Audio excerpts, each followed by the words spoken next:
Bagaimana pandangan Presiden ke-6 Republik Indonesia mengenai ancaman resesi ekonomi yang saat ini tengah menghantui Indonesia?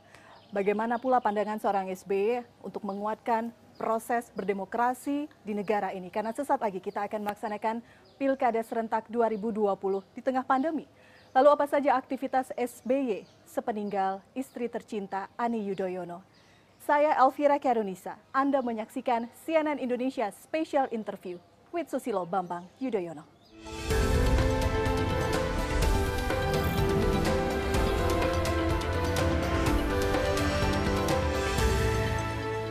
Baik, dan sudah hadir bersama saya Presiden ke-6 Republik Indonesia dan juga Chairman of the Yudhoyono Institute, Bapak Susilo Bambang Yudhoyono, Pak SBY. Apa kabar, Pak? Alhamdulillah baik, Mbak Elvira. Alhamdulillah sehat.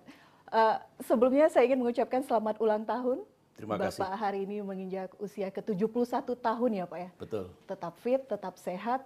Bagaimana kegiatan Pak SBY 1 tahun setelah Ibu Ani berpulang, Pak? Aktivitas saya banyak, Mbak Elvira. Cukup sibuk lah dikatakan begitu. Saya ini kan sekarang tergolong PPA, pensiunan penuh acara. Sehari-hari saya tentu beribadah, mohon ridha Allah. Yang kedua, ngomong cucu-cucu. Ketiga, berolahraga. Karena saya menginjak usia 71 tahun, dokter melarang saya olahraga keras yang saya sukai dulu, voli misalnya atau tenis, saya dianjurkan main golf seminggu 2-3 kali. Lantas saya juga menunggui Lavani, berlatih voli setiap hari, juga sekali-kali menciptakan lagu, menulis lagu. Di samping itu, ini saya gunakan juga untuk mengikuti perkembangan dunia, siang dan malam melalui televisi, sekaligus saya juga menyempatkan untuk menulis artikel dan sejumlah buku. Dan yang lebih penting, seminggu sekali saya berziarah ke makam almarhumah Ibu Ani di Taman Makam Pahlawan Kalibata. Itulah keseharian saya, cukup sibuk, tetapi memang setiap hari saya masih mengenang istri tercinta yang telah berpulang ke rahmatullah, dan ini saya anggap sebagai bagian dari healing proses saya. Baik, artinya Bapak tetap produktif dan memantau apa yang tengah terjadi secara global saat ini, Pak SBY. Yang menjadi fokus utama semua negara saat ini adalah penanganan pandemi. Bagaimana Pak SBY melihat penanganan pandemi khususnya di Indonesia? Saya perhatikan dan saya ikuti, Mbak Elvira, sebenarnya negara kita, pemerintah kita telah berbuat dan bekerja, baik pemerintah pusat maupun pemerintah daerah. Saya amati juga rakyat kita sebenarnya memberikan dukungan yang baik. Mereka juga kooperatif terhadap pemerintahnya, apa yang boleh dan tidak boleh dilakukan. Namun harus kita ingat bersama bahwa pandemi COVID-19 di negeri kita ini belum berakhir. Mari kita simak trennya. Setiap hari pertambahan jumlah kasus itu mencapai 2.000 sampai 3.000. Lantas jumlahnya sekarang hampir tembus 200.000 kasus. Jumlah yang meninggal setiap harinya bertambah sekitar 100 orang. Dan jumlahnya sudah mencapai 8.000 lebih sedikit.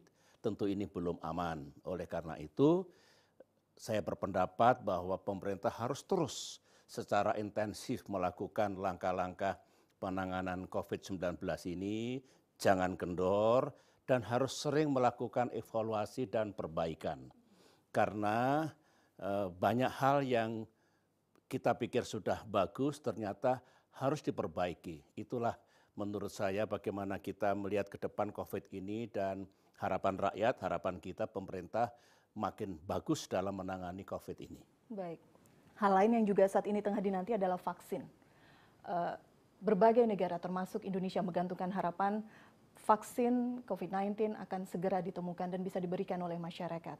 Apakah dengan adanya temuan vaksin ini, kita harapkan dalam waktu dekat, akan menyelesaikan permasalahan dunia, Pak SBY? Pertama-tama memang hadirnya vaksin nanti akan mengubah sejauh mana pandemi ini akan terus memburuk atau masih berkembang ke sana kemari. Dengan asumsi tentu vaksin itu bisa diproduksi dan didistribusikan dengan baik. Artinya masyarakat sedunia itu punya akses untuk mendapatkan vaksin. Dengan catatan pula vaksin ini memang efektif ya.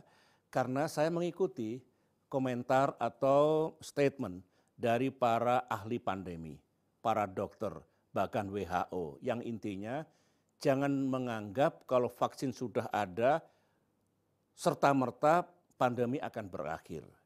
Lantas juga vaksin itu punya kemampuan dan batas kemampuan. Bukan obat mujarab sekali pakai langsung selesai urusan itu. Apalagi COVID-19 ini dikatakan bisa bertransformasi, bisa bermutasi. Oleh karena itu ya jangan hanya menggantungkan harapan kita kepada vaksin. Meskipun saya berharap vaksin akan menjadi game changer. Paling tidak makin memburuklah dunia kita. Tapi kenyataannya vaksin belum ada. Nggak usah kita berandai-andai dulu tentang vaksin itu, lakukan segala sesuatunya untuk menghentikan sebaran COVID sekarang ini sambil berharap tentunya vaksin segera hadir. Saya berpendapat bahwa dua-duanya dapat diselamatkan, baik itu menyelamatkan nyawa manusia maupun menyelamatkan ekonomi kita. Tidak harus memilih kita dalam hal ini.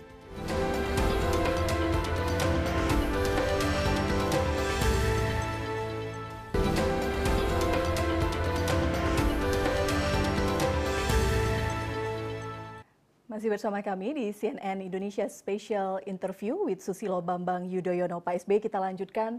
Kita berbicara mengenai argumentasi. Mana kemudian yang harus didahulukan Pak SBY?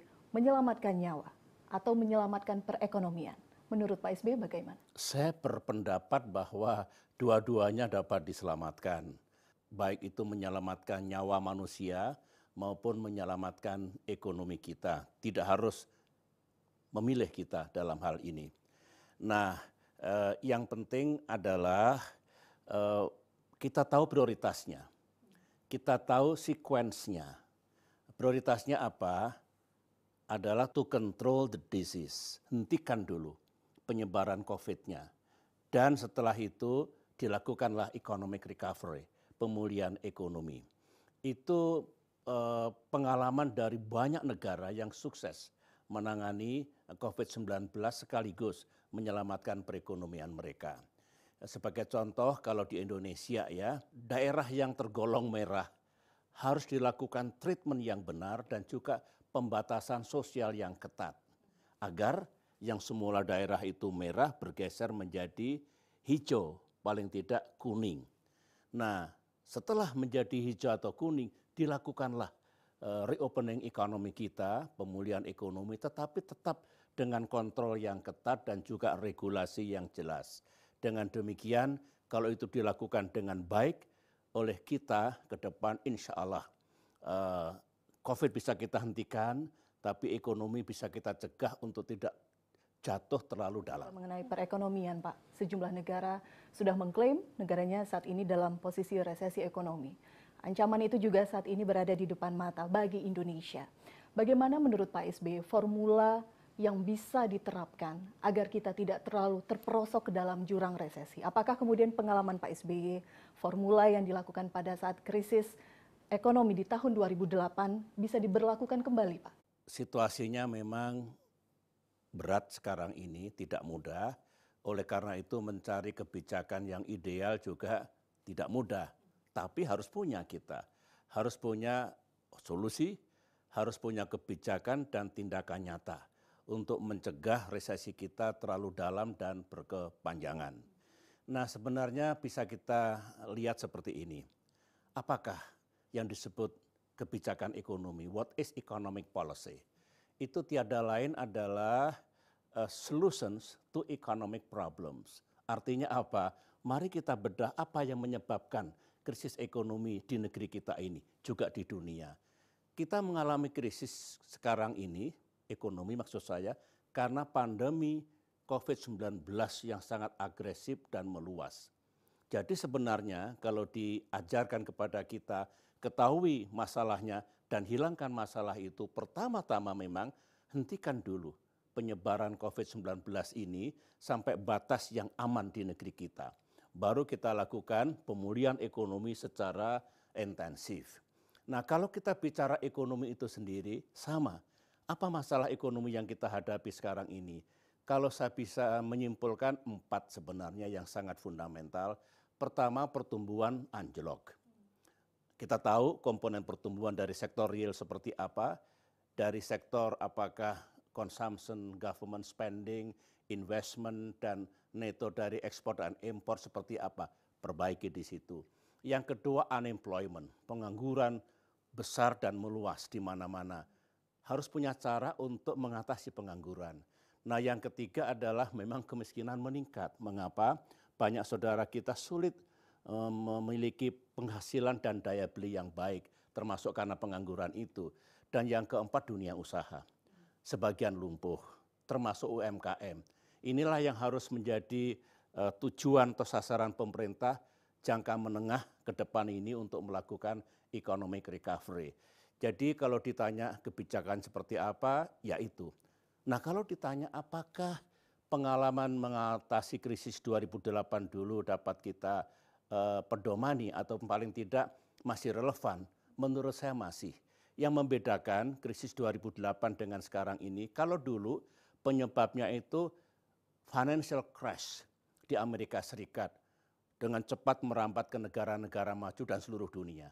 Nah, kalau sekarang penyebabnya COVID-19, tapi indikator dari resesi dulu relatif sama. Oleh karena itu menurut saya bisa juga dilakukan kembali. Contohnya kebersamaan antara pemerintah, pemerintah pusat, pemerintah daerah, para ekonom, dunia usaha, baik itu BUMN maupun swasta, dan pihak-pihak lain.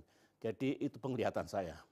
Masih tentang pandemi, Pak. Banyak kemudian pihak-pihak yang menangkap ini menjadi peluang untuk berkolaborasi, menciptakan inovasi baru. Menurut Pak SB, bagaimana kemudian kondisi pandemi saat ini bisa dijadikan peluang untuk mengoptimalkan terciptanya inovasi-inovasi baru? Bisa. Memang kalau saya amati ya bahwa life after the pandemic ini di seluruh dunia akan mengalami perubahan besar. Mungkin gaya hidup, kemudian kondisi dunia usaha kita, banyak sekali lah yang akan berubah. Sebagai contoh misalnya ya, rakyat nanti di masa depan ingin mengikuti pendidikan dalam suasana yang bagus. Kemudian pelayanan kesehatan, transportasi, entertainment, juga teknologi informasi dan komunikasi, bahkan kalau terjadi pandemi lagi, mudah-mudahan tidak ya, rakyat ingin perlindungan diri yang baik, toolkit untuk perorangan maupun untuk rumah tangga. Nah, semua itu dari sisi bisnis, dari sisi inovasi adalah opportunities, peluang.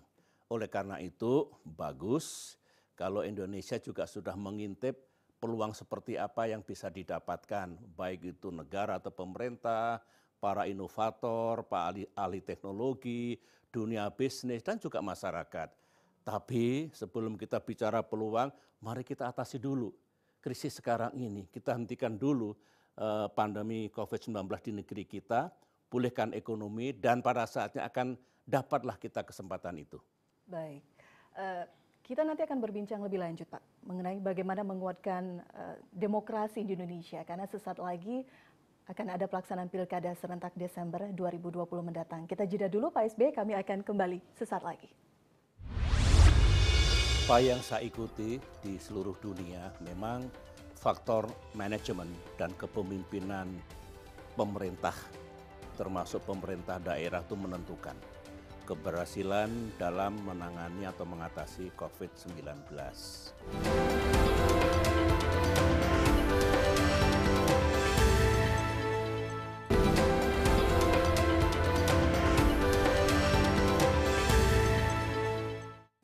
Masih bersama saya Presiden ke-6 Republik Indonesia, Susilo Bambang Yudhoyono. Pak SB, tadi sebelum jeda kita sudah berbicara mengenai penanganan pandemi COVID-19, khususnya di Indonesia. Mari berbicara mengenai pesta demokrasi pilkada Pak yang akan berlangsung Desember nanti. Dalam kondisi pandemi saat ini, artinya nanti akan ada transisi kepemimpinan di daerah Pak. Bagaimana kemudian Pak SBY melihat bahwa hal ini bisa memberikan dampak positif dalam percepatan penanganan COVID-19 di daerah khususnya? Apa yang saya ikuti di seluruh dunia memang faktor manajemen dan kepemimpinan pemerintah termasuk pemerintah daerah itu menentukan keberhasilan dalam menangani atau mengatasi COVID-19. Dengan asumsi bahwa pandemi ini masih akan berlangsung hingga tahun 2021 mendatang, maka peran gubernur, bupati, wali kota pasca pilkada ini juga sangat menentukan. Oleh karena itu, ini adalah kesempatan yang dimiliki oleh rakyat kita di seluruh tanah air, di daerah-daerah. Ya tolong dinilai siapa-siapa yang memang cakap dan berkemampuan untuk mengatasi COVID ini di daerahnya masing-masing, di provinsinya, di kabupatennya, dan di kotanya. Mereka harus tahu kalau kandidat itu memimpin nanti, entah gubernur, bupati, wali kota, apa kira-kira kebijakan dan tindakannya. Rakyat juga harus tahu apakah sangat serius, apakah memberikan perhatian yang penuh untuk menangani COVID ini. Itu juga penting sebelum rakyat menjatuhkan pilihannya siapa yang hendak dipilih menjadi pemimpin-pemimpin mereka kelak. Dan satu lagi, ini harapan dan rekomendasi saya kepada KPU, KPUD, kalau ada debat, apakah online debate, tolong yang ditanyakan diarahkan kepada sejauh mana kepala daerah itu bisa mengatasi COVID ini, bisa memulihkan perekonomian kita, dan tentunya tugas-tugas lain yang diperlukan oleh seorang kepala daerah. Jadi bagi saya, meskipun situasinya tidak mudah, ini peluang yang baik bagi rakyat untuk tidak salah memilih pemimpin-pemimpinnya. Mengapa? Proses demokrasinya menurut saya Amerika harus meninjau kembali, harus berbenahlah negara itu. Misalnya, sekarang ini polarisasi di Amerika Serikat tajam sekali. Apakah polarisasi politik, ekonomi, maupun sosial.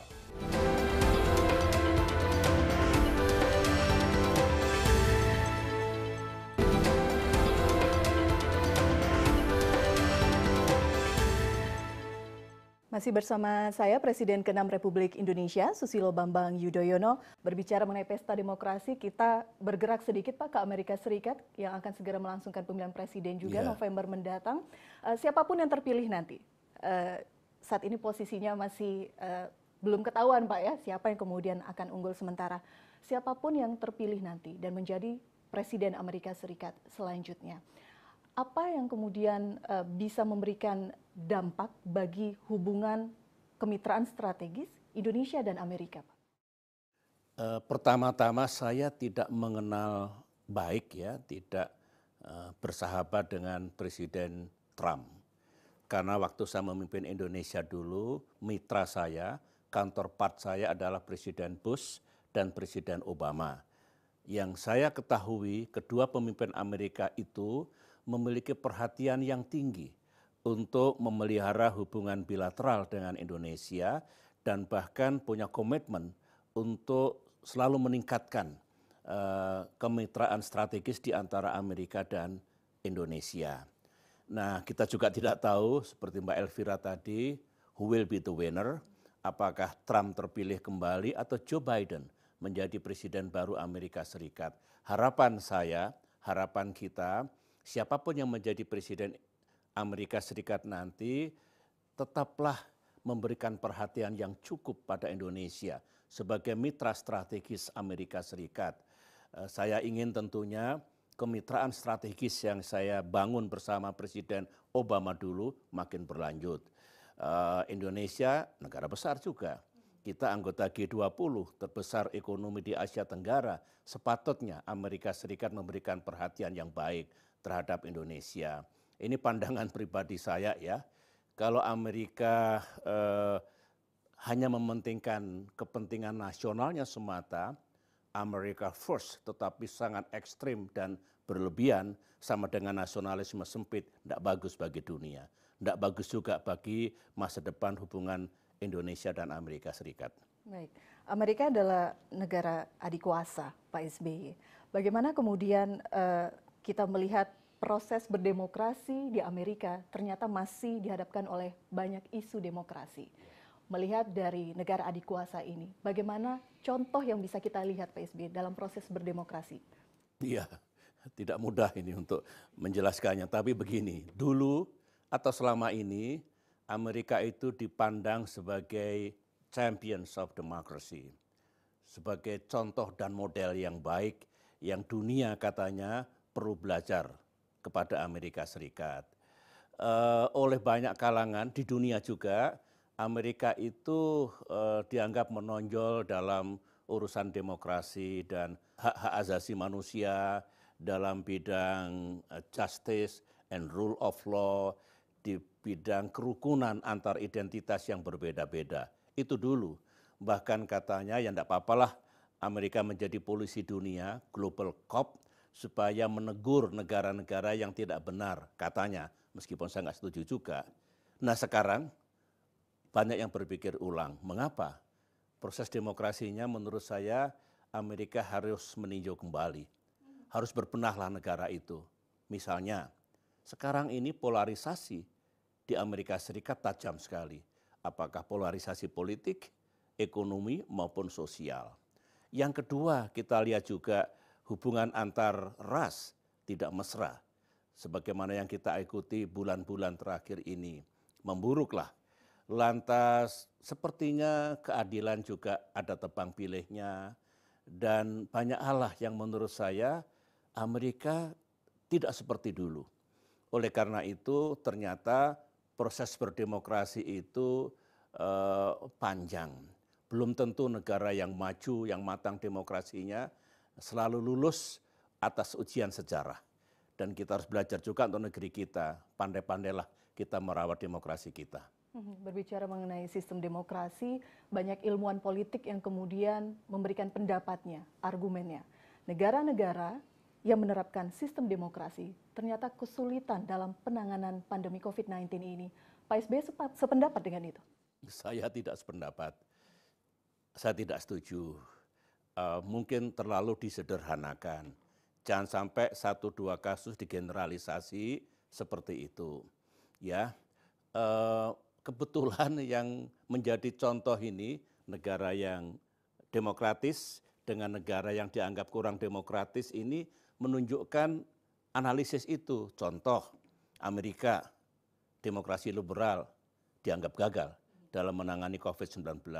Tiongkok, semi-otoritarian, kurang demokratis, berhasil dalam menangani COVID-19 ini. Contohnya yang besar itu, tapi jangan lupa banyak negara di Eropa dan di Asia, negara demokrasi yang juga berhasil menangani COVID-19 ini. Jadi sekali lagi lihatlah secara utuh di seluruh dunia. Mungkin ya yang mengatakan bahwa lebih baguslah negara yang tidak demokratis lebih efektif menangani COVID. Mungkin ditinjau dari proses politiknya barangkali antara parlemen dengan pemerintah lebih mudah. Tidak bertele-tele, kalau terlalu demokratis lah, apalagi kalau politiknya itu terbelah, seperti Amerika contohnya.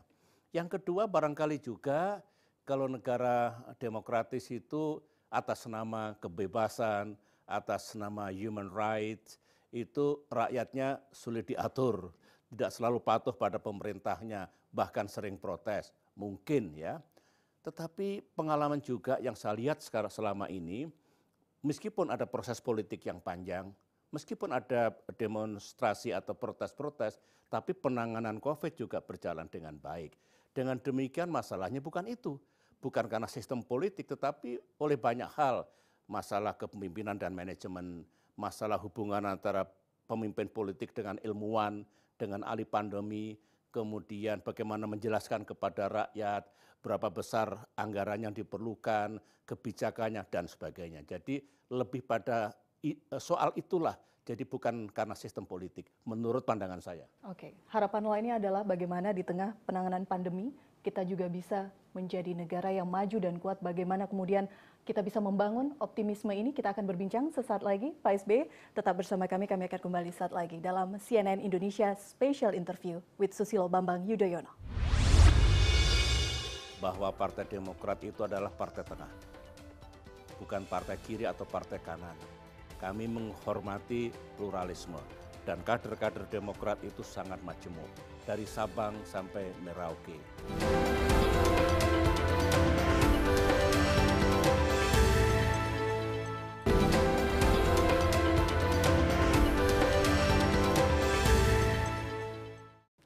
Masih bersama saya, Presiden ke-6 Republik Indonesia, Susilo Bambang Yudhoyono. Ketika fokus saat ini pemerintah dan masyarakat kita berjuang, survive dari pandemi, tapi di sisi lain ada harapan agar negara kita tetap tumbuh menjadi negara yang maju dan kuat.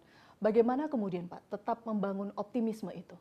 Cita-cita untuk menjadi negara maju bagi sebuah bangsa, termasuk bangsa kita, itu memang penting. Saya sendiri juga memiliki keyakinan, cita-cita, dan bahkan optimisme. Pada saatnya nanti Indonesia akan menjadi negara maju. Istilah saya, di abad 21 ini insya Allah kita akan menjadi negara maju. Namun perlu diingat bahwa menjadi negara maju itu bukan urusan yang sederhana. Setahun, 2 tahun, 1 dekade, 2 dekade lantas kita menjadi negara maju. Tidak seperti itu. Kalau kita bicara seperti itu seolah-olah gampang menjadi negara maju, itu namanya berkhayal, namanya ilusif atau mimpi di siang bolong. Karena menjadi negara maju itu ada syaratnya, ada perjuangan besarnya, ada tahapannya. Sehingga kalau kita ingin menjadi negara maju, harus kita persiapkan segala sesuatunya. Ambillah contoh negara-negara yang sudah maju. Itu ada proses panjang, membangun diri, mempersiapkan diri untuk menjadi negara maju. Misalnya Inggris, Jerman, Prancis, Jepang, ataupun Amerika Serikat. Itulah yang perlu kita ingat kalau kita betul-betul ingin menjadi negara maju. Tetapi kita punya potensi, kita punya jalan untuk itu. Yang penting yang realistik, bagaimana kita mempersiapkan segalanya, daya saing bangsa ini, teknologi kita, pendidikan kita, semangat yang membaca untuk betul-betul pada saatnya nanti kita menjadi negara maju. Baik, dan itu harus dilakukan bersama-sama pemerintah dan masyarakat. Pak SBY, hari ini adalah hari ulang tahun Partai Demokrat juga yang ke-19. Yeah. Sudah cukup senior begitu bisa dikatakan Pak, Bapak sebagai pendiri Partai Demokrat. Apa yang kemudian menjadi tantangan terberat bagi Partai Demokrat ke depannya Pak? Sebelum saya bicara tantangan terberat bagi Partai Demokrat, perlu diketahui bahwa Partai Demokrat itu adalah partai tengah. Bukan partai kiri atau partai kanan. Kami menghormati pluralisme dan kader-kader Demokrat itu sangat majemuk. Dari Sabang sampai Merauke. Contoh, Gubernur Aceh adalah kader Demokrat. Demokrat kuat di Aceh. Gubernur Papua juga kader Demokrat. Demokrat juga kuat di Papua. Sebarannya luas, berbeda kultur, berbeda agama, aliran politik, bahkan ideologi. Nah, dengan kenyataan seperti itu, yang terberat adalah apabila di masa depan politik Indonesia itu makin terpolarisasi dan politik identitas semakin kental. Berat bagi Demokrat, kami tidak suka polarisasi itu, pilih kiri atau kanan, nasionalis atau Islam dan sebagainya. Dan ingat Demokrat itu adalah partai nasionalis religius, itu garis ideologi kami. Begitu terbelahnya, dividednya politik kita, berat bagi Demokrat nanti. Yang kedua yang juga menjadi tantangan berat bagi Partai Demokrat adalah kalau tiba-tiba di masa depan politik kita menjadi semakin oligarkis, pseudo-plutokratis, kemudian political space, ruang politik itu dibatasi, bahkan ditutup dengan sejumlah undang-undang atau peraturan-peraturan, sehingga tidak semua punya kesempatan yang sama.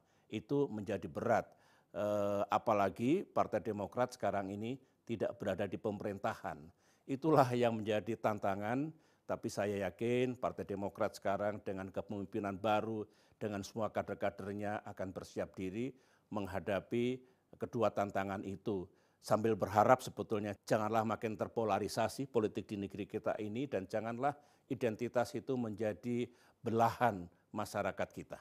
Baik, di sisi lain kita harus menguatkan proses berdemokrasi dan partai politik memiliki peran penting dalam hal ini. Bagaimana kontribusi Partai Demokrat menguatkan proses berdemokrasi di Indonesia? Begini Mbak Elvira, demokrasi itu sebagai sistem politik memang punya kelebihan dan kekurangannya, punya kebaikan dan keburukannya. Tetapi kita sudah memilih, pilihan kita adalah demokrasi. Oleh karena itu marilah bangsa ini makin ke depan, makin memastikan bahwa demokrasi di negeri ini membawa kebaikan bersama.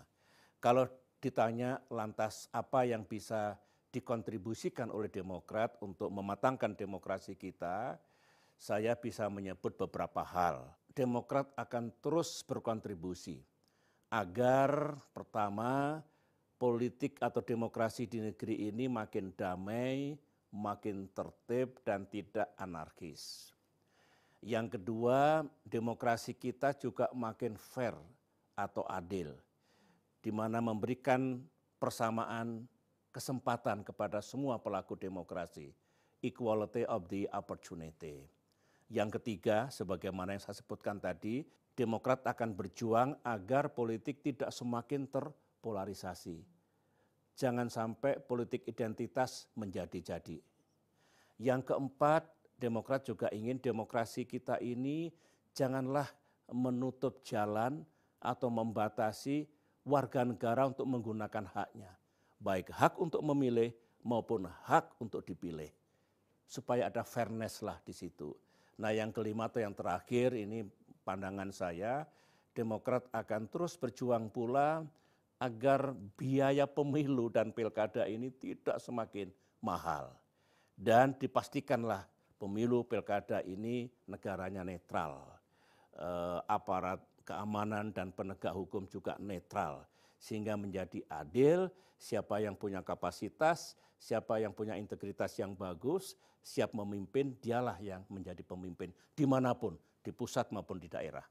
Baik, Pak SBY, mari berbicara mengenai aktivitas Pak SBY saat ini. Beberapa waktu lalu baru saja melakukan groundbreaking Museum SBY dan juga Galeri Seni Ani Yudhoyono.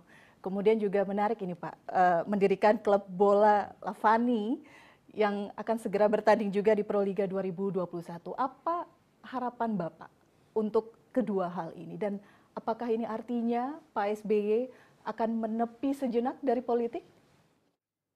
Harapan saya tentunya dua-duanya sukses. Benar kami tengah membangun Museum Presiden RI ke-6 dan Galeri Seni Ani Yudhoyono di kota Pacitan, kota kelahiran saya. Saya berharap tentunya nanti pada saatnya rekaman pengabdian saya terutama 10 tahun memimpin Indonesia dengan segala suka dan dukanya, dengan segala ups and downs-nya itu bisa menjadi pelajaran bagi siapapun. Rakyat mengetahui apa yang saya lakukan, apa adanya. Demikian juga mudah-mudahan juga bisa menginspirasi anak desa dari Pacitan pernah mengabdi sebagai prajurit, kemudian mendapatkan mandat memimpin Indonesia. Bisa menginspirasi anak-anak muda untuk punya cita-cita yang besar. Itu kalau soal museum dan galeri. Nah kalau soal klub bola voli Lavani, ya saya juga berharap ini sukses dalam gelanggang Proliga tahun 2021 mendatang. Ini anak-anak dari berbagai penjuru tanah air, punya talenta yang tinggi untuk bermain voli, tapi status sosialnya sebagian dari kalangan biasa, bahkan kurang mampu, maka saya berharap betul mereka sukses dalam dunia bola voli. Nah kalau pertanyaan yang kedua, apakah ini berarti saya menepi dari dunia politik? Jawabannya benar. Tapi tepatnya menepi dari day to day politics. Politik keseharian, politik praktis, karena Sudah ada penerus-penerus di jajaran Partai Demokrat yang pernah saya pimpin dan besarkan dulu. Saya ingin menjadi orang tua, ini juga pembicaraan saya dengan almarhumah pada hari-hari terakhirnya yang intinya ke depan kita memilih untuk tidak aktif dalam politik praktis, biarlah menjadi orang tua di negeri ini, sekali-sekali berbicara untuk kebaikan kita semua. Berbicara mengenai kebaikan kita semua, Bapak sudah memimpin bangsa ini selama 10 tahun. Sebagai seorang negarawan dan juga Bapak bangsa, apa pesan Bapak untuk masyarakat yang saat ini masih harus hidup di tengah pandemi? Ya, pertama ini pesan singkat saya, harapan saya, bangsa ini harus tetap dan makin rukun dan bersatu. Apalagi kita sedang menghadapi krisis pandemi corona dan krisis ekonomi. Karena persatuan itu adalah jembatan menuju masa depan yang sukses. Itu pertama harapan saya, pesan saya. Yang kedua adalah kalau kita ingin benar-benar menjadi negara maju, semua harus berkontribusi, semua harus mempersiapkan diri. Dengan demikian dunia baru ini di abad 21 ini dapat kita raih karena tidak akan datang dari langit dan tidak ada jalan pintas untuk menjadi negara maju. Nah, yang ketiga atau yang terakhir, ini pesan sederhana saya, para pemimpin di seluruh tanah air, pusat dan daerah-daerah itu mengambil tanggung jawab yang penuh mengatasi krisis ini, memimpin kita semua menuju masa depan yang gemilang. Para pemimpin harus adil dan menyayangi semua rakyatnya. Menaburkan kasih sayang kepada mereka. Jangan dibedakan karena berbeda identitas, berbeda pilihan politik, berbeda ideologi dan sebagainya. Hanya dengan cara kebersamaan pemimpin dengan rakyat, insya Allah masa depan kita akan gemilang, tentu dengan izin dan pertolongan Tuhan Yang Maha Kuasa, Allah Subhanahu wa Ta'ala.